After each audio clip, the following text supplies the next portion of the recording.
तो दोस्तों, welcome in discover Rajasthan, keep discover keep learn.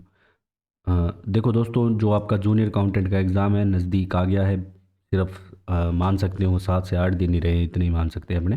ठीक है। अब दोस्तों देखो, जो आपका कंप्यूटर है ना, जितनी ज़्यादा उसके, पहली बात तो ये दोस्तों कि अपने जो मैराथन क्लास है प्रोवाइड करवाने की कोशिश कर रहा हूँ मैं। जैसे पार्ट बी है आपका, और जो पार्ट बी में 6 सब्जेक्ट हैं आपके, उसमें से मैं 4 सब्जेक्ट की यहाँ पे मैराथन डाल चुका हूँ, आप देख सकते हो। और दोस्तों, जो आपका पार्ट ए है,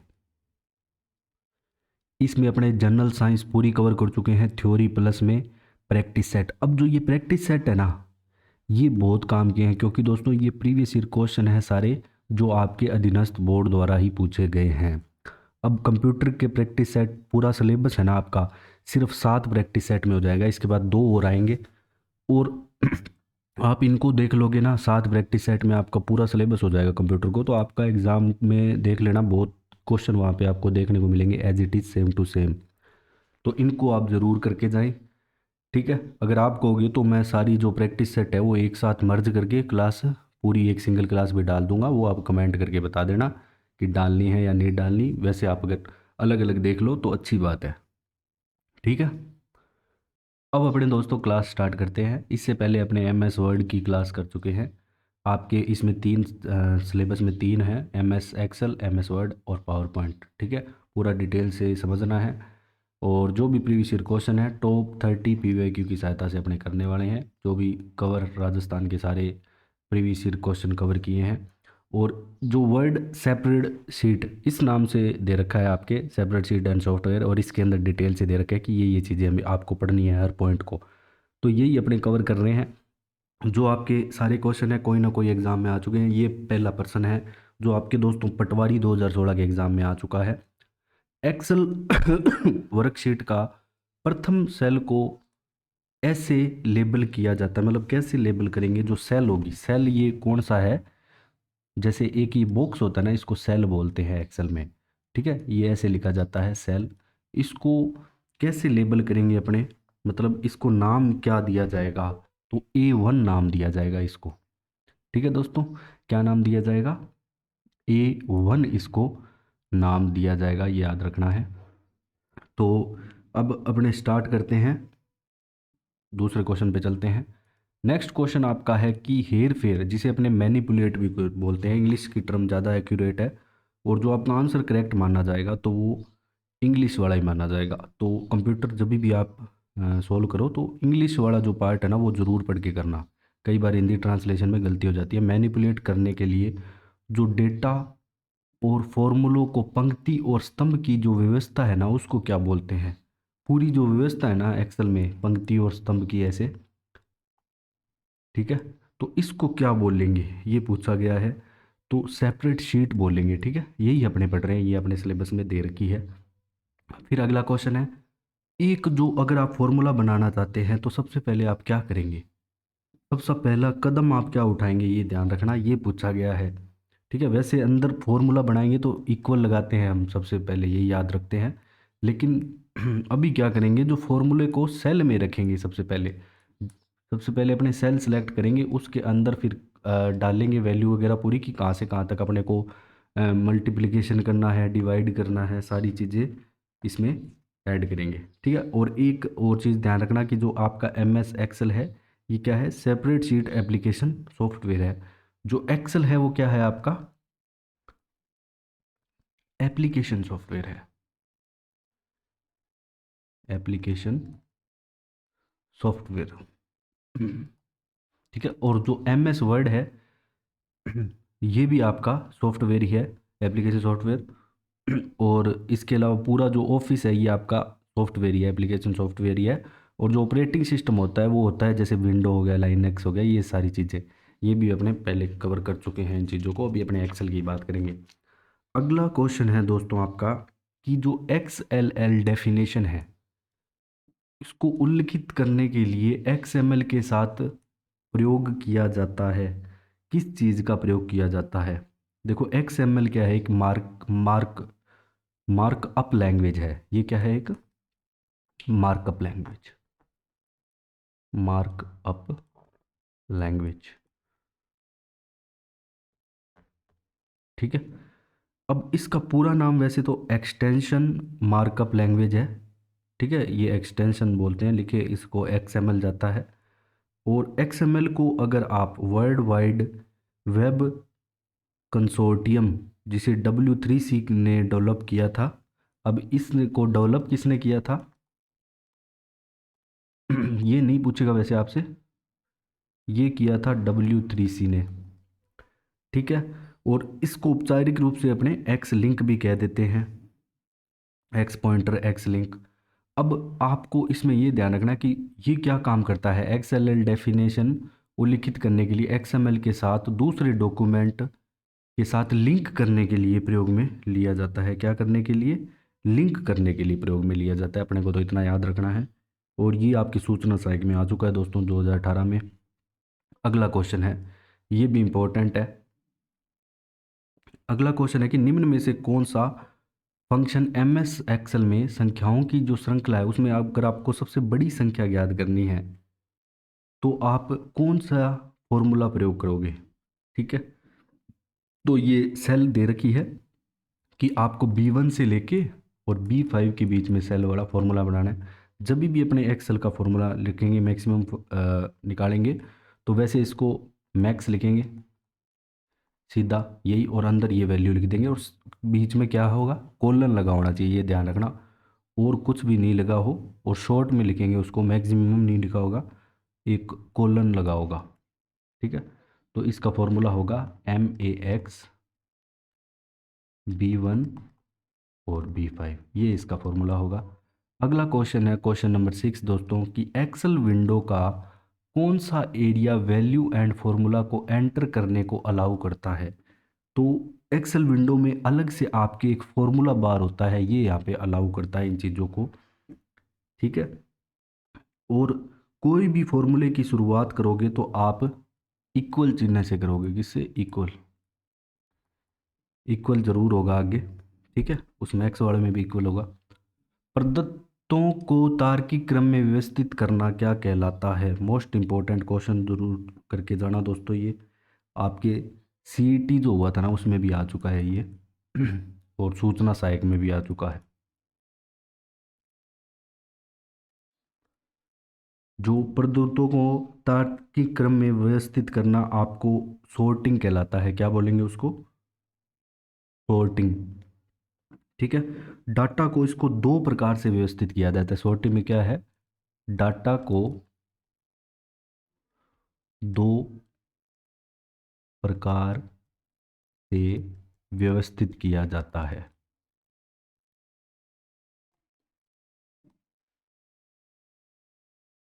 तो ये ध्यान रखना। ठीक है, एक तो बढ़ते क्रम में, एक घटते क्रम में, असेंडिंग एंड डिसेंडिंग ऑर्डर ऐसे लिख सकते हैं। एक तो आप बढ़ते क्रम में व्यवस्थित करते हो और दूसरा घटते क्रम में व्यवस्थित करते हो। अगला क्वेश्चन है दोस्तों क्वेश्चन नंबर 8, MS एक्सेल में दूसरी शीट की सेल से डेट लेना कहलाता है। ठीक है, ये डेटा है, गलती से डेट लिखा गया। ठीक है, इसको सही कर लेना आप। ये है डेटा लेना। अगर अपने दूसरी सीट से आप डेटा लेंगे तो उसको क्या बोलेंगे? SS नहीं बोलेंगे। सबको ऐसा लग रहा होगा SS लेना, SS हो गया, लेकिन रेफरेंसिंग बोलेंगे, उसकी रेफरेंस लेना। ठीक है, उसका डेटा लेना, रेफरेंस लेना कहलाता है। अब इसमें अगर बात करें, हर सेल का अपना एक यूनिक एड्रेस होता है। जो भी सेल होगी ना दोस्तों, इसमें सेल मतलब ये वाला ऐसा डब्बा होगा, इसका क्या होगा? खुद का एक यूनिक एड्रेस होगा। जैसे पहली सेल होती है उसको अपने A1 बोलते हैं। अब जिसके माध्यम से सेल की वैल्यू को एसेस किया जाता है उसे सेल रेफरेंस कहते हैं या रेफरेंसिंग बोलते हैं। और एक सेल संदर्भ किसी वर्कशीट पर सेल या सेल की एक श्रृंखला को संदर्भित करता है। ठीक है। और अगर अपने बात करें सेल रेफरेंस की, अब आपके है ना ये सेल रेफरेंस है ना, ये भी आगे यहाँ पे 4 प्रकार के हो जाएंगे, 4 टाइप्स। कौन कौन से? एक हो जाएगा दोस्तों रिलेटिव,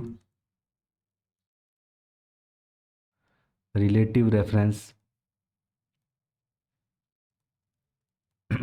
एक हो जाएगा दोस्तों आपका एब्सोल्यूट, एब्सोल्यूट रेफरेंस। तीसरा आपका हो जाएगा दोस्तों relative and absolute, relative and absolute. Fourth यहाँ पे लिख देता हूँ मैं, फोर्थ आपका हो जाएगा, ऊपर लिख रहा हूँ, ठीक है, ध्यान रखना। फोर्थ आपका हो जाएगा दोस्तों एब्सोल्यूट एंड रिलेटिव। पहले रिलेटिव एंड एब्सोल्यूट और अब एब्सोल्यूट, पहले एब्सोल्यूट एंड रिलेटिव। अब दोस्तों आपको जो रिलेटिव रेफरेंस है ना, इसमें वैसे ज़्यादा चीज़ें याद नहीं रखनी। जैसे कोई सूत्र को कोई अन्य सेल में कॉपी किया जाता है तो इसको संदर्भित करते हैं, ठीक है, इतना नहीं याद रखना आपको। एग्जाम्पल की बात करें तो जैसे A2 एग्जाम्पल आपसे पूछा जा सकता है डायरेक्ट, B2 C3, तो ये रिलेटिव से के हो गए। एब्सोल्यूट की बात करें तो दोस्तों आपके एग्जाम्पल हो जाएंगे, जैसे इसमें क्या है कि दो बार डॉलर आएगा, डॉलर साइन, $A $2 ऐसे, ठीक है, $B $2 ऐसे। तो ये वाले सारे एग्जाम्पल होंगे ना जिसमें डॉलर है दोनों साइड में आपके, तो वो आपका एब्सोल्यूट रेफरेंस का होगा। ये इंपॉर्टेंट है, ये आपके एग्जाम में आ चुका है। रिलेटिव और एब्सोल्यूट के एग्जाम्पल की बात करें दोस्तों तो आपके ऐसे आ जाएगा लिखा हुआ कैपिटल में A2 एंड C3। और अगर अपने बात करें लास्ट वाला एब्सोल्यूट एंड रिलेटिव, पहले रिलेटिव फिर एब्सोल्यूट, इसके एग्जाम्पल की बात करें तो इसमें आपके आ जाएंगे दोस्तों $1 आ जाएगा अपने सिंगल सिंगल ऐसे, A2 $B2 ऐसे। बस इतना ही याद रखना अपने को, ज़्यादा गहराई में नहीं जाना। अब अपने बात करेंगे क्वेश्चन नंबर 9 की, ठीक है, 9वां क्वेश्चन, कि MS एक्सेल में सेल में दिए गए, जो सेल है आपकी इसमें दिए गए कमेंट्स कहलाते हैं। जो सेल में जो कमेंट दिए गए ना उसे क्या बोलते हैं? उसे बोलते हैं दोस्तों सेल टिप। क्या बोलेंगे? Cell tip. Most important question है, 2 एग्जामों में आपके आ चुका है। अगला क्वेश्चन है क्वेश्चन नंबर 10। जो MS एक्सेल है इसमें दोस्तों न्यूमेरिकल वैल्यू को आपको अगर लेबल वैल्यू के रूप में लिया जाता है तो इससे पूर्व क्या आएगी? तो इससे पूर्व एपोस्ट्रोफी आएगी। एपोस्ट्रोफी क्या होती है? ऐसा निशान होता है एक ऐसे करके, ठीक है, ये जो लिखा हुआ है ये एपोस्ट्रोफी आएगी और कोई साइन नहीं आएगा इसमें से। टेक्स्ट की भांति अगर उपयोग करना चाहते हैं तो उस संख्या से पूर्व एपोस्ट्रोफी लगा देंगे, ठीक है। ये क्या काम करेगा कि कोई भी संख्या है ना उसको ये टेक्स्ट की भांति उपयोग करना है अपने को। टेक्स्ट की भांति अगर अपने को उपयोग करना है तो आप क्या करोगे? एपोस्ट्रोफी लगा दोगे, सिंपल सी बात है। अगला क्वेश्चन है question number 11। Excel workspace से आप क्या समझते हैं? जो आपको एक्सेल वर्क स्पेस दे रहा है उसे बोलेंगे वर्क बुक का समूह। क्या बोलेंगे? Group of work book. और एक वर्क बुक में, जो आपकी एक वर्क बुक है ना, इसमें आप अधिकतम 255 वर्कशीट खोल सकते हो। कितनी? 255 वर्कशीट। वर्कशीट क्या कर सकते हो? खोल सकते हो, ठीक है। अब अपने चलते हैं क्वेश्चन नंबर 12 पे। एक्सेल करंट सेल एड्रेस को अगर आपको हाईलाइट करने के लिए कौन सी शॉर्टकट की यूज में ली जाएगी? अगर आपको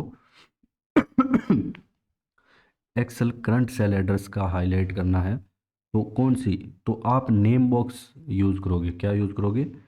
नेम बॉक्स, ठीक है। ये फॉर्मूला बार के बाईं ओर मध्य में आपके मिल जाएगा आपको जो नेम बॉक्स है। और करंट एड्रेस सेल को अगर आपको हाईलाइट करना है दोस्तों, एक चीज़ और बताता हूँ आपको। इससे पहले है ना मैंने कंप्यूटर के आपके जो भी जूनियर अकाउंटेंट के कंप्यूटर के क्वेश्चन पूछे गए थे ना, 2 या 3 पेपर हुए हैं आपके अभी, जैसे 16 12 वाला, तो उनके क्वेश्चन ज़रूर करके जाना प्रीवियस ईयर। जो स्पेशल जूनियर अकाउंटेंट है वो मैंने क्लासेस डाल रखी है, प्ले लिस्ट में मिलेगी आपको, ठीक है। वो मैंने यहाँ पे ऐड नहीं किए क्योंकि वो वहाँ पे मैंने क्वेश्चन करवा दिए थे, ठीक है। वो ज़रूर आप करके जाना क्योंकि आपके जैसे कॉलम वगैरह की संख्या है ना, इसमें पूछी गई है कि कितने रो होते हैं कितने कॉलम होते हैं, 2003 में कितने होते थे। तो बता देता हूँ एक बार मैं। तो रो और कॉलम सारी देखो 2000 जो आपकी 7 की बात करें, एक्सेल की बात कर रहा हूँ, तो इसमें जो रो होते थे 7 वाले याद रखना, बाद में तो सेम है लगभग 65,536 रो होती थी, 65,000। और डायरेक्ट आपसे कॉलम पूछा गया था, तो कॉलम उस टाइम सिर्फ 256 होते थे। ठीक है। अब अगर बात करें दोस्तों 2007, 2010 या लेटेस्ट की, तो इन सब में है ना आपके 104,8576 तो रो है, और कॉलम 16,384 है। तो कॉलम ही पूछेगा आपसे कि कितने हैं, 16,384। Question number 13, M S Excel 2007 में पूरे कॉलम को अगर हाईलाइट करने के लिए अब आपको क्या है कि पूरा कॉलम हाईलाइट करना है। पहले करंट सेल हाईलाइट कर रहे थे, नेम बॉक्स का यूज़ कर रहे थे, तो क्वेश्चन को ध्यान से पढ़ें। अब हाईलाइट करना है तो आप क्या दबाओगे, कंट्रोल प्लस स्पेस बार दबाओगे। ठीक है। पूरा कॉलम आपका सेलेक्ट हो जाएगा। सिर्फ कॉलम की बात कर रहा हूँ, रो की नहीं करता। ये रो है, ये ऐसे, ये कॉलम है, ये ध्यान रखना। एक्सेल शीट में चुना हुआ सेल किससे दर्शाया जाता है। अब जो चुना हुआ सेल है किससे दर्शाया जाएगा, एक चमकता हुआ किनारा। जब भी आप जिस सेल पे जाओगे ना, जैसे इसमें गए हो, तो यहाँ पे आपको एक चमकीले से रंग की लाइट सी भी उस पर दिखाई देगी, और वो क्या करेगी, ऐसे ब्लिंक करेगी, मतलब जब जब करेगी, सीधी सी बात है। और 15वां क्वेश्चन है कि एम एस एक्सेल में रो और कॉलम के विभाजन को क्या कहेंगे। जो रो और कॉलम का विभाजन होता है, ये 3 बार आ चुका है आपके जूनियर अकाउंटेंट में भी, ये प्रश्न आ चुका है। तो इस विभाजन को अपने बोलेंगे ए सेल। ठीक है। तो रो और कॉलम का विभाजन कहाँ पे हो रहा है, सीधी सी बात है, तो सेल ही बन रही है, वहीं विभाजन हो रहा है। गणितीय भाषा में दोस्तों जो टेबल है ना, वो क्या कहलाती है, तो ये कहलाती है आपके रिलेशन। क्या कहलाती है, relation. Question number 17, M S Excel में कौन सा ऑपरेटर एब्सोल्यूट सेल रेफरेंसिंग के लिए, तो बताया था मैंने आपको, एब्सोल्यूट सेल रेफरेंसिंग के लिए डॉलर प्रयोग में लिया जाता है। अभी हमने थोड़ी देर पहले ही बात की थी। और अगले क्वेश्चन पे चलते हैं। एम एस एक्सेल में इनसाइड टैब में कितने ग्रुप्स होते हैं, तो ये आपके सी टी में आ चुका है 2023 में, कि कितने ग्रुप्स होते हैं, तो 5। इनसाइड टैब में 5 ग्रुप होते हैं। अगला क्वेश्चन, क्वेश्चन नंबर 19, सेल के रिलेटिव एड्रेस को अगर आप, जो आपका रिलेटिव एड्रेस है उसको आप एब्सोल्यूट एड्रेस में बदलना चाहते हैं, तो कौन सी फंक्शन कुंजी का उपयोग आप करोगे रिलेटिव को एब्सोल्यूट में बदलने के लिए। ये चीज़ आपसे इसमें पूछी गई है क्वेश्चन नंबर 19 में। तो आप F4 का प्रयोग करोगे, F4 का प्रयोग करोगे। शीट के सेल कंटेंट को अगर आप एडिट करने के लिए कौन सी फंक्शन की, सेल कंटेंट को अगर एडिट करनी है तो आप F2 का प्रयोग करोगे। ठीक है। रिलेटिव से एब्सोल्यूट के लिए F4, सेल कंटेंट को एडिट कर रहे हैं तो F2।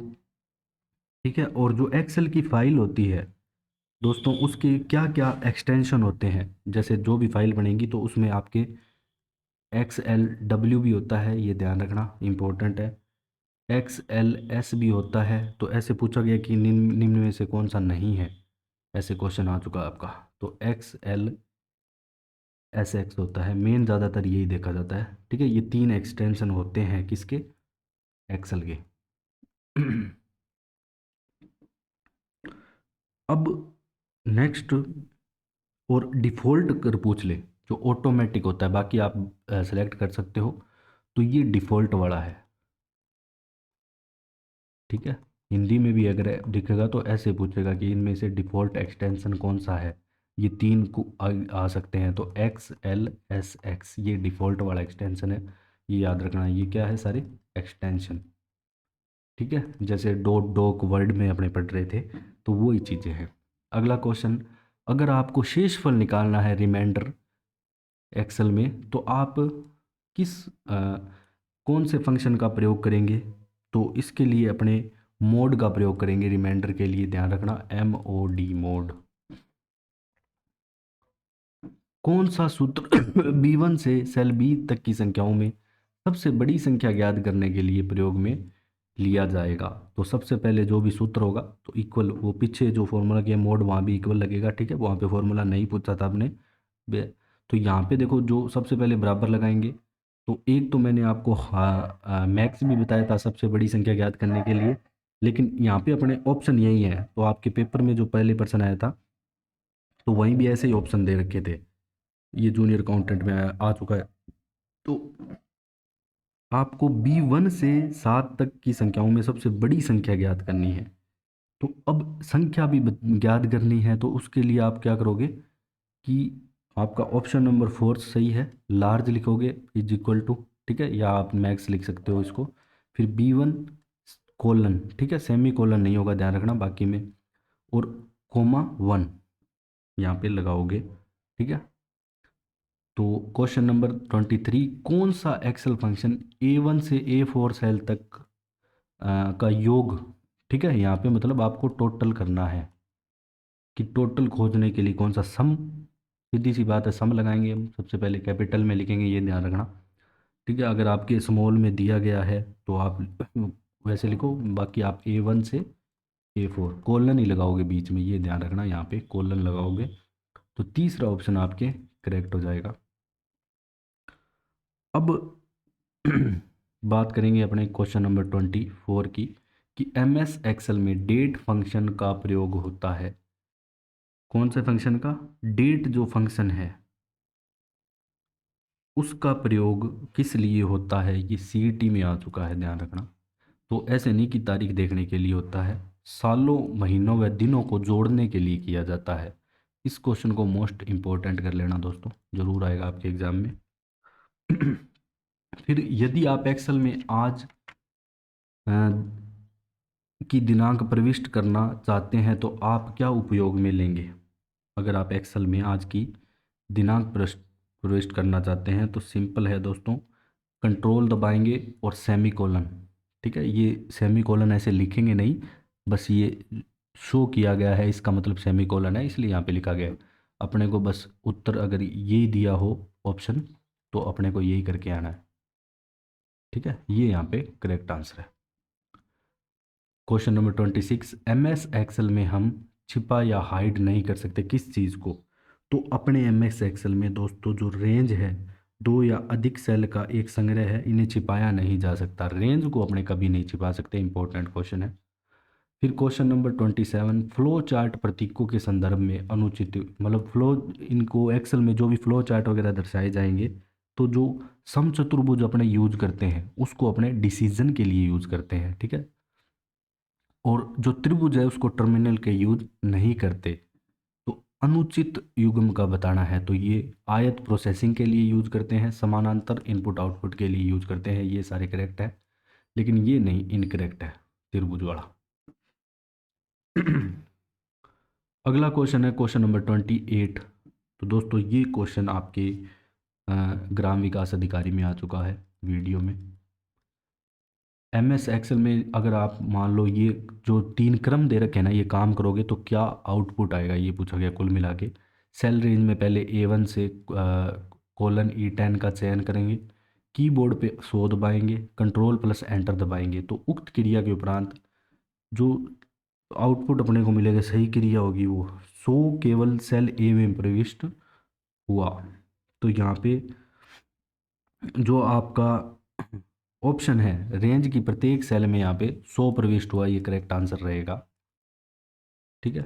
हर सेल में यहाँ पे 100 एंटर हो जाएगा अगर आप कीबोर्ड पे 100 दबाओगे पूरी, क्योंकि अपनों ने क्या है कि सेल रेंज पूरी सेलेक्ट कर ली, ठीक है।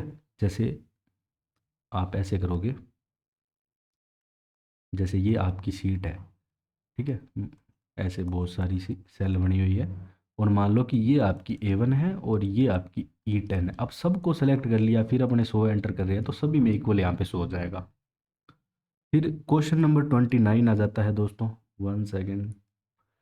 29 क्वेश्चन आपका क्या कहता है कि मान लें MS एक्सेल के हाल चयनित या सक्रिय सेल M130 है, मतलब अभी जो सेल है, ठीक है, जैसे ये वाली सेल है, तो ये इसका जो M130 है, और कीबोर्ड पर अगर अपने होम बटन दबा दें तो निम्न में से किस सेल पर आ जाएगा। मतलब अगर आप अभी M130 सेल में बैठे हो, अगर आप होम बटन दबा देते हो, ठीक है, तो आप किस सेल में आ जाओगे ये बताना है। तो ये आप A130 सेल में आओगे, A1 मत करके आ जाना, ठीक है दोस्तों, क्योंकि आप A130 सेल में आओगे। और एक आउटपुट आपसे पूछा गया है, वीडियो का एक और क्वेश्चन है, वो मैंने यहाँ पे लिया नहीं, ठीक है। देखो जो आपके MS Excel, 1 सेकेंड, ठीक है, हाँ नहीं लिया, MS Excel में, ठीक है, यहाँ पे लिख रहा हूँ उस क्वेश्चन को, अगली स्लाइड पे लिख देता हूँ, ऐसे करता हूँ, 1 सेकेंड। देखो दोस्तों, अगर MS Excel फंक्शन में, ठीक है, MS Excel की बात हो रही है, सबसे पहले तो ये चीज़ ध्यान रखना, अगर अपने ये इनपुट दें LEFT लिख के, फिर आगे लिख दें ब्रैकेट में राजस्थान, क्या लिख दें, RAJASTHAN, राजस्थान, इसको बंद कर देते हैं, 1 सेकेंड, कोमा लगा के 3, इसके बाद एंड लगा हुआ है, इसके बाद मिड, क्या लिखा हुआ है, मिड, GANGA, गंगा लिखा हुआ है, और 2,2, इसका आपको आउटपुट बताना, ये आपके वीडियो में आ चुका है, ठीक है। तो इसमें आपका दोस्तों जो आउटपुट होगा, आंसर की बात करें तो इसका आउटपुट राजन होगा, क्या होगा, राजन, 2,2 इधर का, ठीक। आज का लास्ट क्वेश्चन है दोस्तों कि MS Excel में निम्न में से कौन सा सही फॉर्मूला है। इसमें से आपको फॉर्मूले दिख रहे होंगे, तो इसमें से आपको बताना है कि कौन सा फॉर्मूला बिल्कुल सही है, जो आपको पावर निकाल के देगा, किसके लिए, पावर के लिए, ठीक है, POWER इक्वल लगाओगे ही, तो जो आपका सही फॉर्मूला है वो है 2,3, तो तीसरा ऑप्शन आपका करेक्ट हो जाएगा, ठीक है।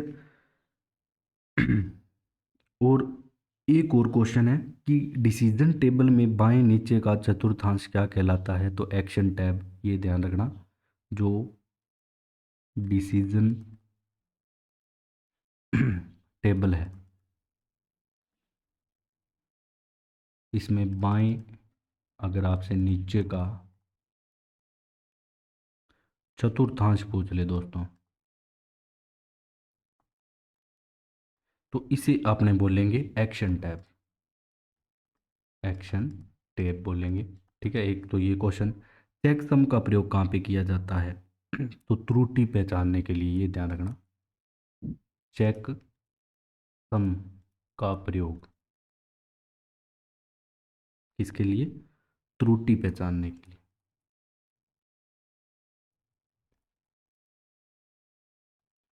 इसकी PDF दोस्तों मैं टेलीग्राम चैनल पे डाल दूंगा, बाकी आप वीडियो को ज़्यादा से ज़्यादा शेयर करें, ठीक है। और जो कंप्यूटर की जितने भी प्रैक्टिस सेट मैं करवा रहा हूँ वो ज़रूर आप देख के जाएं। तो thanks for joining discover Rajasthan.